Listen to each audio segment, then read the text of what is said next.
Hello everyone, I want to talk about something that I didn't talk about before, which is the dead horse theory. Now before someone says, who are you to talk about it? Why do you think you can talk about things like this, etc., etc.? So I can tell you that I'm a business owner for a long, long time, for more than a decade, perhaps 2 decades. 20 years, yeah, 2 decades. And I've been living like an entrepreneur, as a freelance, self-reliant for all this time, in the same profession. And my competence and my judgment and my abilities to see what is right and wrong gave me always the ability to solve problems and to sustain my business in the face of all the dynamics of politics and economics. And so my insight might be helpful to those who would like to find help and to solve their problems, to genuinely solve their problems.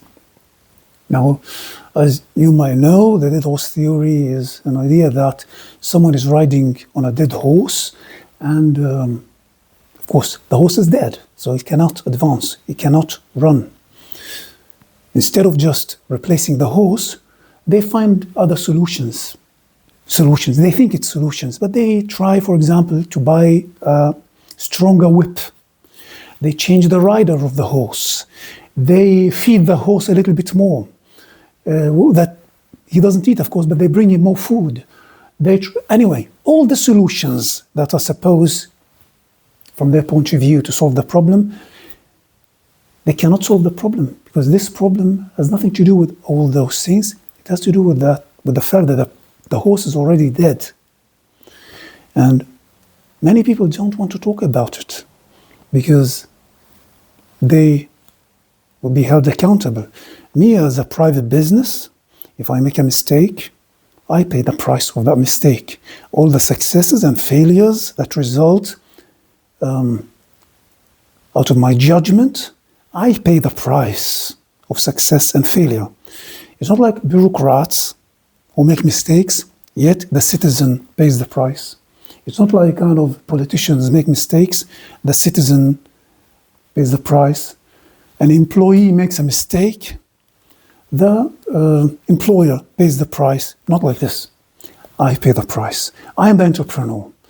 And that's why I had to develop that mindset and that ability and that judgment to solve problems. Without that state where I am held accountable for my actions, it is almost impossible to grow that mindset. However, those people, CEOs, high position people, might not be able to find solutions, regardless of how intelligent they sound, regardless of how high position they are, for many reasons. It can be that they are not interested in the solution, they're not interested in replacing the horse, they want to give jobs to somebody else. Anyway, there's a lot of intentions and causes why the problem would not be solved. And some people are just not visionaries. They cannot see where the problem is. They cannot see that they need to replace that horse. So I'm talking about this because I see it also in politics and in economy, how many people are just not seeing what is right and what is wrong.